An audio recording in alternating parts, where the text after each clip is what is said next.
La oficina de Morales y Torres olía ligeramente a polvo y cuero. El tipo de lugar donde el tiempo parecía detenerse entre los pliegues de expedientes antiguos. Me senté rígida en una silla de cuero gastada, con las manos entrelazadas en el regazo. Mi esposo, Javier, y yo habíamos pasado 3 décadas construyendo una vida en San Miguel de Allende, y creía que la lectura de su testamento sería una formalidad solemne, no un ajuste de cuentas. Frente a mí, Emiliano ajustó el nudo de su corbata de seda. A sus 33 años, era pulido, la viva imagen del abogado exitoso de Ciudad de México que había llegado a ser. Su mandíbula estaba tensa por la expectativa, y por un momento me pregunté si sabía algo que yo ignoraba. El señor Morales carraspeó, sus lentes resbalando por su nariz mientras desdoblaba el documento. A mi amada esposa, Florencia Vargas, comenzó, y mi corazón dio un pequeño salto. Le dejo la cabaña en el camino del arroyo, en las afueras de Valle de Bravo, con todo su contenido. Las palabras se asentaron lentamente. El camino del arroyo, esa vieja cabaña de casa en las montañas, un lugar que evitábamos desde hacía años porque era inhabitable. Miré a Morales, segura de que había leído mal, pero continuó. A mi hijo, Emiliano Vargas, le dejo la residencia familiar en San Miguel de Allende, junto con todas las cuentas bancarias, inversiones y la suma de 9 millones de pesos. El aire se desvaneció de la habitación. 9 millones de pesos. La casa que había cuidado durante 25 años. Todo lo que construimos juntos, desaparecido en un suspiro. Debe haber un error, murmuré. Emiliano se recostó. Una leve sonrisa tirando de la comisura de su boca. Sus ojos, fríos y triunfantes, se encontraron con los míos. No hay error, mamá. Papá sabía exactamente lo que hacía. Morales me miró con algo parecido a lástima, pero su voz se mantuvo firme.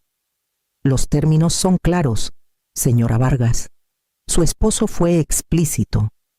Salimos en silencio. El sol de abril brillando contra las ventanas como si se burlara de mi ceguera. Había confiado en Javier completamente. Nunca dudé de su lealtad. Y ahora caminaba junto a un hijo que apenas podía ocultar su satisfacción. Al llegar al estacionamiento, los zapatos lustrados de Emiliano resonaban con confianza en el pavimento, mientras los míos parecían tropezar. Él ya imaginaba un futuro de abundancia, y yo me quedaba con una cabaña que se desmoronaba en la tierra. El viaje de regreso a San Miguel fue silencioso, pero podía sentir su entusiasmo creciendo como el calor, presionándome hasta que se volvió insoportable. La casa en San Miguel siempre había sido mi ancla. Cada crujido de las tablas del suelo, cada foto en la repisa llevaba pedazos de mi vida con Javier. Pero al día siguiente de la lectura del testamento, ya no se sentía mía. Emiliano estaba en la sala, su chaqueta de traje colgada en el respaldo de una silla, como si ya fuera dueño de cada centímetro.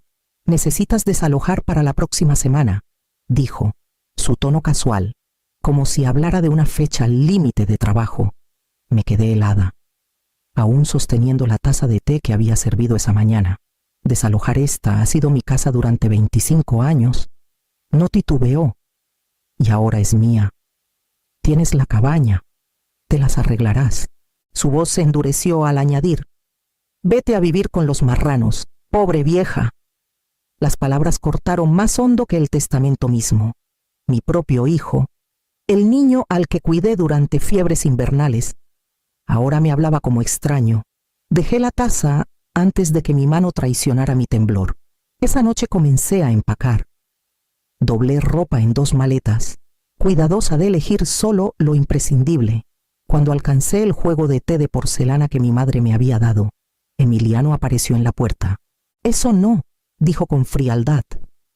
«Era mío mucho antes que esta casa», respondí. «Se queda. Viene con la herencia». Sus ojos se entrecerraron, desafiándome a resistir. Dejé el juego en el estante, mi pecho apretado por la humillación. Cada objeto que tocaba sentía como otra parte de mí que se desvanecía. Fotos, los libros de Javier, Incluso el kilt que cosí el año en que nació Emiliano, empaqué en silencio mientras él rondaba cerca, asegurándose de que no tomara nada que considerara valioso. La 7ª mañana, llevé mis maletas por las escaleras. Emiliano se apoyó en el marco de la puerta, desplazándose en su teléfono, apenas reconociéndome. Cuando pasé, levantó la vista y dijo: «Trata de no hacer el ridículo allá afuera. Nunca supiste vivir sola». Pasé junto a él, el viento de abril cortante contra mi rostro, y cargué las maletas en mi viejo Volkswagen. El camino de entrada se sintió más largo que nunca. Con cada paso, la casa detrás de mí se reducía a algo irreconocible. Ya no un hogar, sino un recordatorio de todo lo que había perdido. Encendí el motor y me dirigí hacia el camino del arroyo, el camino que me llevaría a la cabaña que no había visto en décadas.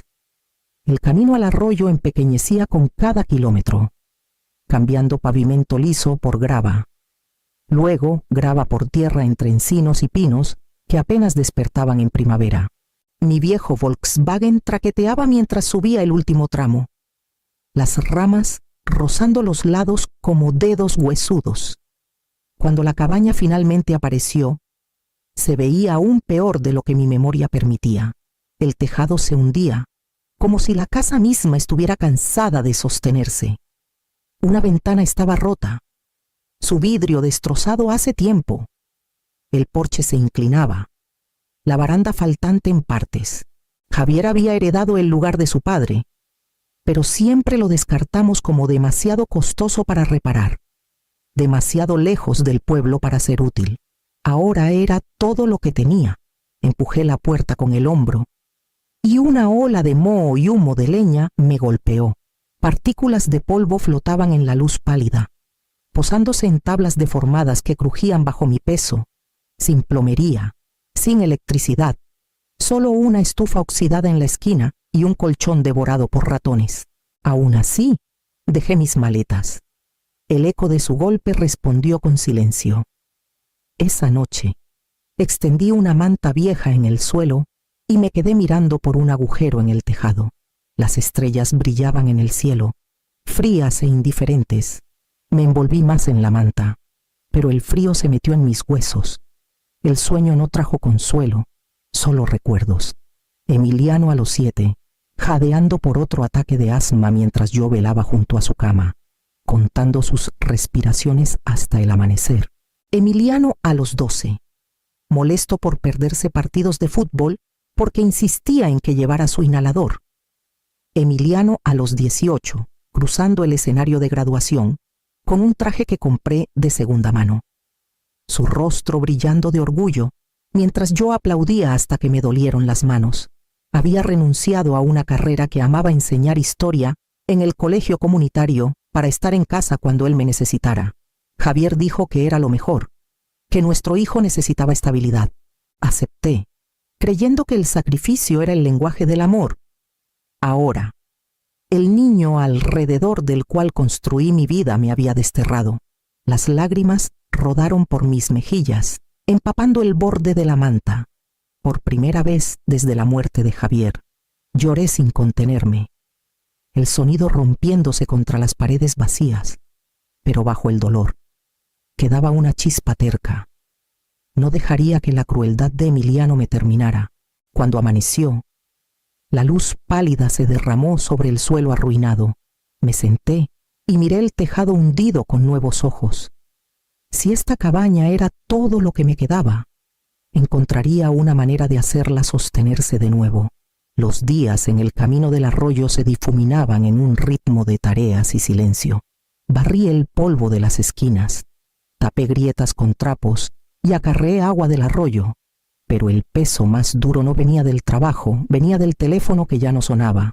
Al principio, pensé que el duelo explicaba el silencio. Luego, Clara Mendoza, mi vecina del camino, pasó con un pay y ojos inquietos. Emiliano ha estado hablando, dijo suavemente. Dice que armaste un escándalo en la oficina del abogado, que intentaste agarrar papeles y tuvieron que detenerte. Mi garganta se apretó. No había alzado la voz ni una vez en esa oficina. Pero la mentira encajaba demasiado bien en la imagen que él quería pintar. Una semana después, mi prima Lorena llamó. Su tono frágil. Tal vez sea mejor que dejes ir el dinero. Florencia, no se ve bien. Seguir así. Seguir así. No había pedido un solo peso más allá de lo que era mío, pero ya me habían marcado como codiciosa. Pronto, las llamadas cesaron por completo. Las invitaciones a cenas dominicales y cumpleaños desaparecieron. Incluso Rosa, mi cuñada que una vez se apoyó en mí tras su divorcio, me dijo con amabilidad pero firmeza que necesitaba espacio. La historia de Emiliano había llegado a todos, la viuda convertida en amargada, desesperada, aferrándose a lo que no era suyo. Cada silencio cortaba más profundo que el anterior. Podía soportar las noches frías, el hambre que me roía cuando los víveres escaseaban. Pero la idea de que mi propia familia creyera que había perdido mi dignidad me vaciaba. El exilio se había extendido más allá de estas montañas, me había seguido hasta los lazos de sangre que alguna vez pensé inquebrantables. Una noche, mientras el viento sacudía las tablas sueltas, me di cuenta de que Emiliano no estaba satisfecho con tomar la casa.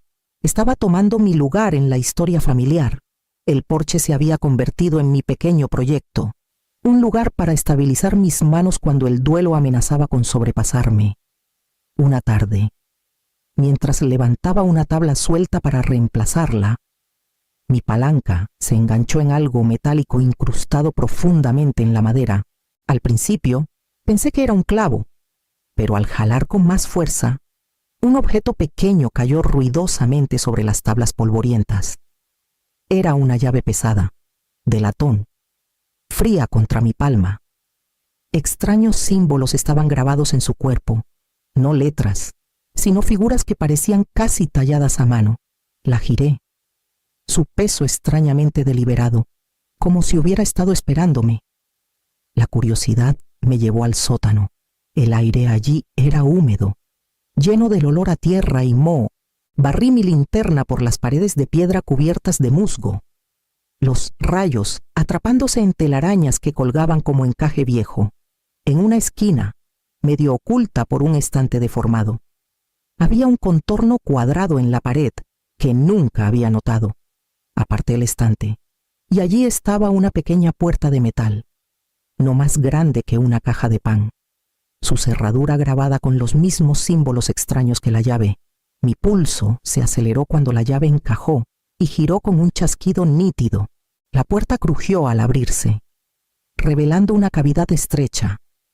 Dentro descansaba un sobre grueso de manila atado con cordel y una caja de hojalata más pequeña. Los llevé arriba, mis manos temblando. En la mesa, desaté el sobre y extendí su contenido. Mapas, escrituras y documentos de topografía se derramaron sobre la madera.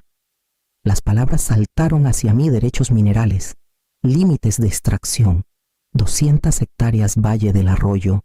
Mis ojos recorrieron informes sellados por el Estado que databan de décadas atrás. Algunos con la letra familiar de Javier. Abrí la caja de hojalata al último.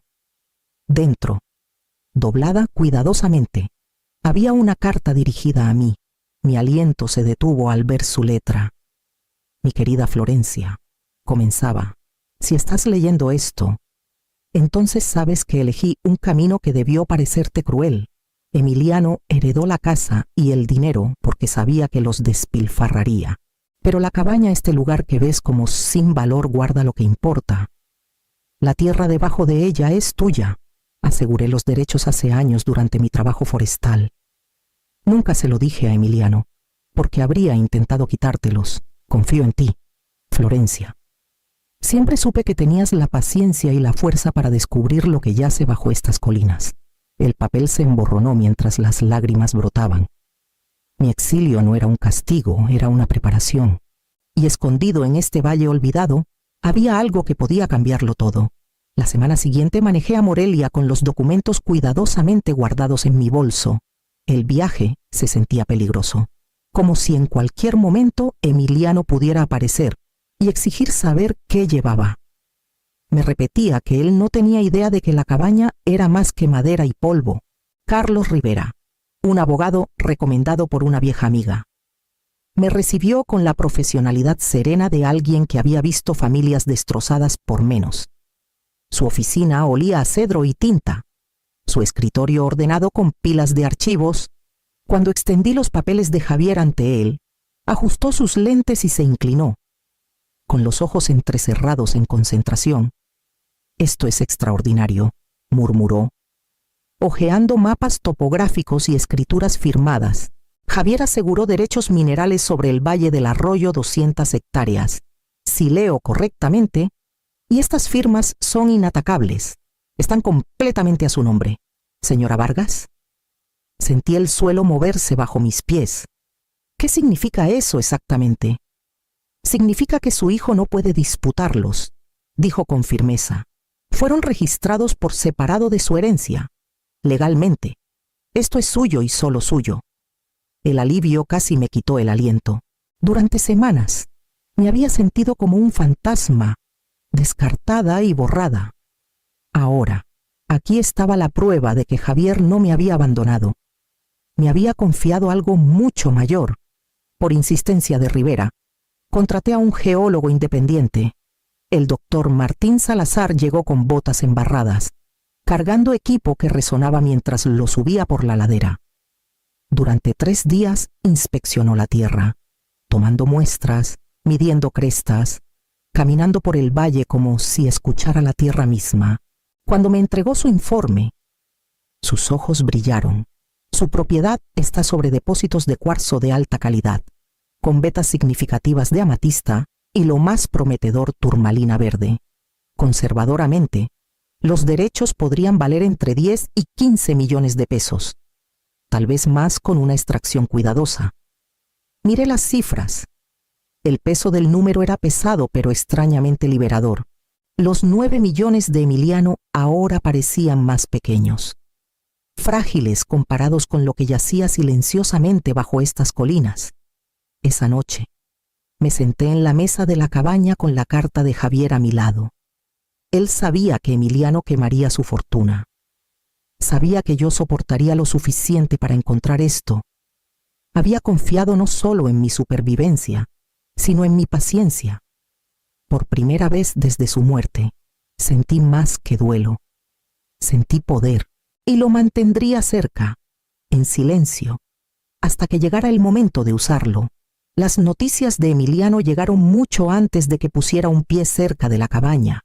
En San Miguel, la gente hablaba a vecinos que alguna vez lo admiraron. Ahora susurraban sobre su nuevo Porsche brillante en el camino. Las fiestas que se extendían hasta la madrugada, las mujeres que entretenía en restaurantes que yo nunca podría haber pagado. Voló a París por un fin de semana, luego a Madrid el mes siguiente, llenando las redes sociales con fotos de bodegas de vino y clubes privados. Incluso en Morelia, escuché su nombre. En el banco, una cajera se inclinó hacia otra sacudiendo la cabeza. «Otra solicitud de préstamo de Vargas», murmuró, pensando que no escuchaba. Ya hipotecó parte de su herencia, y apenas ha pasado medio año. En la oficina de correos, Clara Mendoza me pasó mi correo con el ceño fruncido. «Florencia, odio traer chismes, pero la gente dice que Emiliano ya debe más de 200,000 pesos. Ese muchacho quema dinero más rápido que leña en enero». Le agradecí en voz baja y caminé de regreso a la cabaña, el sobre de facturas presionado contra mi pecho. Dentro, las dejé y miré los mapas que Javier me había dejado. Emiliano se creía el vencedor, parado en la casa que yo había limpiado y reparado por décadas.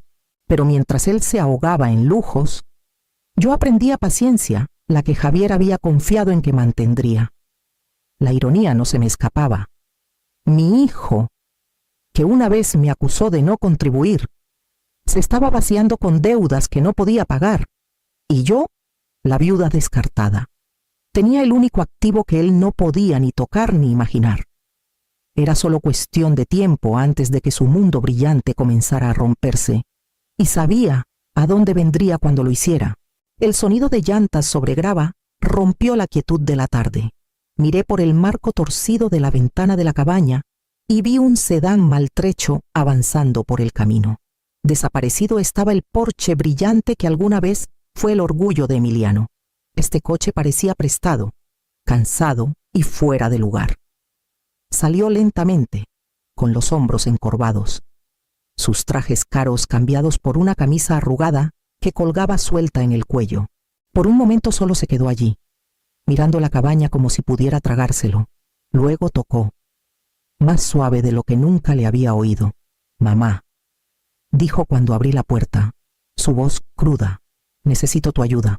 Crucé los brazos. «Dejaste claro que ya no era tu problema». Tragó con dificultad, los ojos desviándose al suelo. «Las cosas se han complicado. Debo 400,000 pesos. Si no pago pronto, lo perderé todo, mi casa, mi carrera. Por favor, te lo suplico». Una tormenta de sentimientos se alzó en mí. Rabia porque se atreviera después de echarme. Tristeza porque hubiera caído tan bajo. Y bajo todo eso una chispa de compasión que no podía sofocar. Seguía siendo mi hijo, aunque él hubiera intentado olvidar que yo era su madre. Lo dejé retorcerse en el silencio hasta que levantó la cabeza, los ojos brillando con algo que casi parecía miedo. «Por favor, haré cualquier cosa». «Lo harás», dije al fin.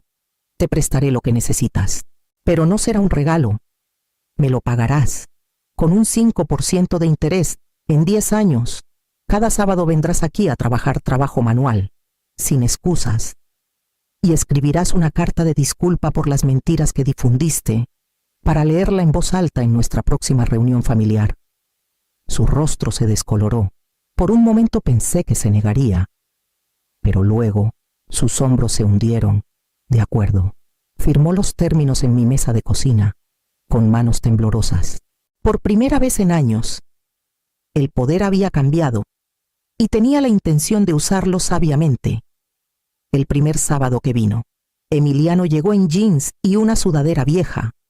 Se veía incómodo sosteniendo un hacha, sus manos suaves por años de oficinas y vida fácil. Aún así, partió leña mientras yo la apilaba, el sudor rodando por sus sienes.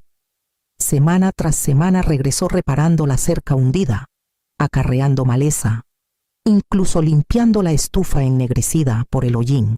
A veces se quejaba, pero la arrogancia se había ido. Cada ampolla parecía arrancar una capa de su antiguo yo. Para diciembre, un ritmo se había establecido entre nosotros. Trabajábamos en silencio la mayoría de las veces, pero el silencio ya no se sentía como distancia. Era como si la tierra misma le estuviera enseñando lo que ninguna charla podría. En Nochebuena, la familia se reunió en la casa de mi hermana en Morelia. No había visto a muchos de ellos desde que las historias de Emiliano los volvieron contra mí.